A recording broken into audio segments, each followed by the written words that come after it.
अस्सलामुअलैकुम दोस्तों। पाकिस्तान और इंग्लैंड के दरमियान दूसरे टेस्ट मैच से पहले पाकिस्तानी टीम में ऐसी बड़ी तब्दीली दोस्तों सामने आ गई है जिन्होंने पहले ही मैच की इबरतनाक शिकस्त के बाद सबको चौंका दिया है। जी हां दोस्तों, हेड कोच ने दूसरे टेस्ट मैच के लिए पाकिस्तान की प्लेइंग 11 में बड़े फैसले किए हैं और सबसे बड़ा सवाल ये है कि आखिर किन खिलाड़ियों को बाहर किया जा रहा है और किन नए खिलाड़ियों को मौका मिलने जा रहा है। कौन से नए ओपनर्स आपको नजर आएंगे, कौन सा विकेट कीपर होगा, प्लेइंग 11 में क्या तब्दीली आई होगी और कौन से खिलाड़ी इस बार सिर्फ बेंच पर बैठे हुए नजर आएंगे।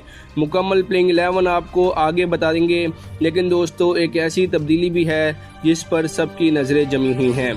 इसके अलावा साइम अयूब, हारिस रऊफ, साजिद खान, उबैद शाह और आमिर जमाल की वापसी के इम्कानात भी हैं, ये भी आपको इसी वीडियो में बताएंगे। और बात सिर्फ प्लेइंग 11 तक दोस्तों महदूद नहीं है। दूसरे टेस्ट मैच का नया शेड्यूल और टाइम टेबल क्या होगा, मैच किस वक्त शुरू होगा और इंग्लैंड के कप्तान जो रूट ने पहले टेस्ट मैच में शानदार कामयाबी के बाद पाकिस्तान के बारे में क्या कहा, सबसे बढ़कर बाबर आजम दूसरे टेस्ट मैच में वापसी के बाद किस नई हिकमत अमली के साथ मैदान में उतरने जा रही हैं, ये तमाम तर अपडेट्स एक एक करके आपके सामने रखेंगे। लेकिन वीडियो में शुरू से लेकर आखिर तक आपने लाजमी देखना है।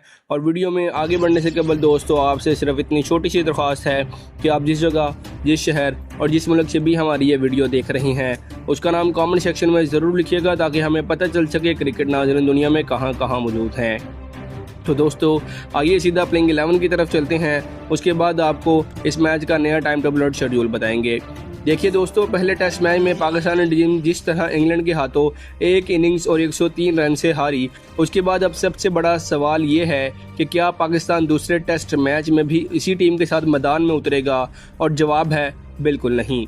पहले टेस्ट मैच में batting flop, fast bowlers flop और मजमूई तौर पर टीम की परफॉर्मेंस इंतहाई मायूसकुन और घटिया रही। लेकिन अब दूसरे टेस्ट मैच के लिए पाकिस्तान ने दोस्तों ऐसी तब्दीलियां की हैं कि अगर आप ऐसी प्लेइंग 11 पहले देखें और फिर दूसरे टेस्ट मैच के देखें तो आप खुद महसूस होगा कि टीम काफ़ी हद तक तब्दील हो चुकी है।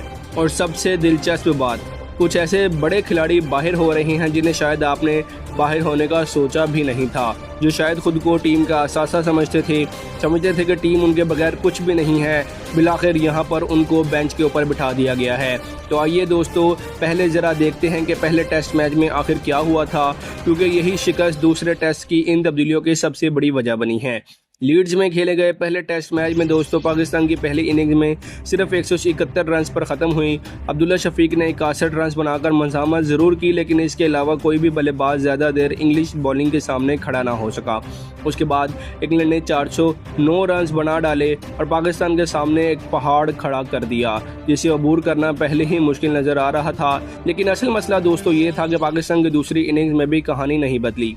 अजान अवैस 9, इमामुल हक 0, शान मसूद 29, अब्दुल्ला शफीक 15, साउद शकील 14, सलमान अली आगा 4, रिजवान 21 और अली उस्मान 7 रन बनाकर पवेलियन लौट गए। यानी एक के बाद एक विकेट गिरती गई और पूरी पाकिस्तान की टीम सिर्फ 135 रन पर ढेर हो गई। नतीजा, पाकिस्तान एक इनिंग्स और 103 रन से मैच हार गया। और दोस्तों यहाँ सिर्फ बैटिंग ही मसला नहीं रही, पाकिस्तान की बॉलिंग भी शदीद सवालात की जद में आ गई। मोहम्मद अब्बास ने 25 ओवर्स में 78 रन देकर सिर्फ एक विकेट हासिल की। खुरम शहजाद ने 21 ओवर्स में 133 रन दे दिए, जबकि मोहम्मद अली ने 19 ओवरों में 79 रन दिए। यानी इंग्लैंड के बल्लेबाजों को रोकने के लिए पाकिस्तानी फास्ट बॉलिंग के पास कोई वाजिया जवाब और प्लान नजर ही नहीं आ रहा था। लेकिन एक बॉलर दोस्तों ऐसा था जिसने मुकम्मल तबाही के दौरान पाकिस्तान की इज्जत कुछ हद तक बचा ली। अली उस्मान 95 रन देकर 5 विकेटें हासिल की। अगर अली उस्मान की वो 5 विकेटें ना होती तो शायद इंग्लैंड का स्कोर इससे भी बहुत बड़ा आगे जा सकता था। यानी जब बाकी बॉलर्स इंग्लिश बैटिंग के सामने परेशान नजर आ रहे थे, वहां अली उस्मान मुसलसल लड़ते रहे। लेकिन दोस्तों सवाल ये है कि क्या दूसरे टेस्ट मैच में सिर्फ एक बॉलर के सहारे पाकिस्तान अपनी किस्मत बदल सकता है?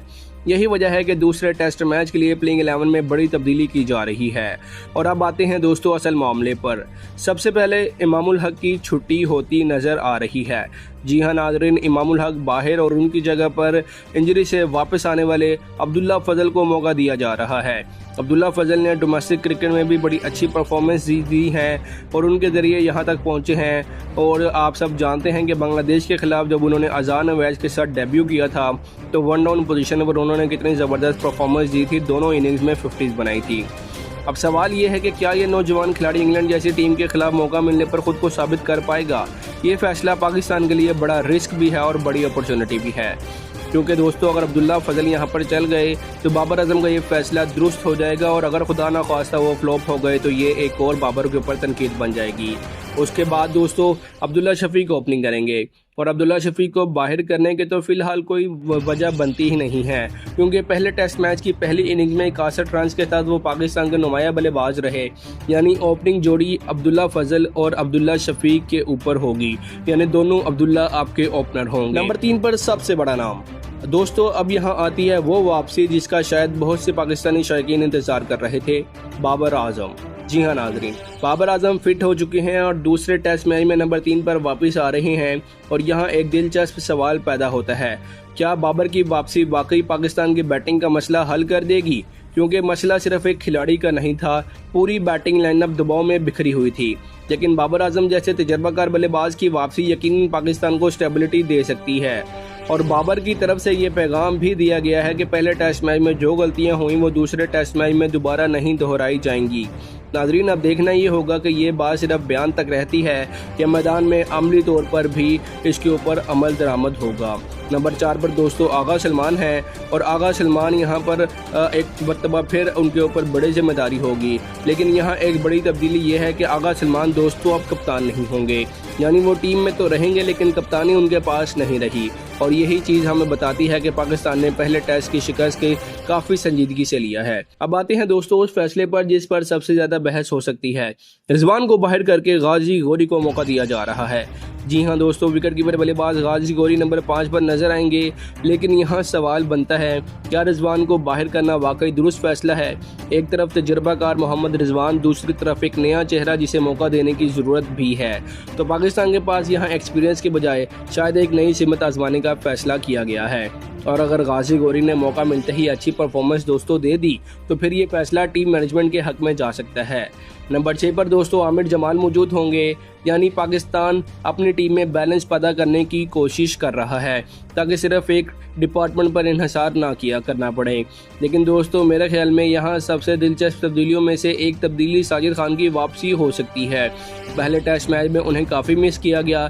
इस वक्त कहा जा रहा है कि लीड्स की पिच स्पिन बॉलर्स के लिए ज़्यादा मददगार नहीं देती, लेकिन फिर अली उस्मान ने 5 विकेट हासिल करके एक बार ज़रूर साबित कर दी है कि सिर्फ पिच को देख कर फैसला करना हमेशा दुरुस्त नहीं होता।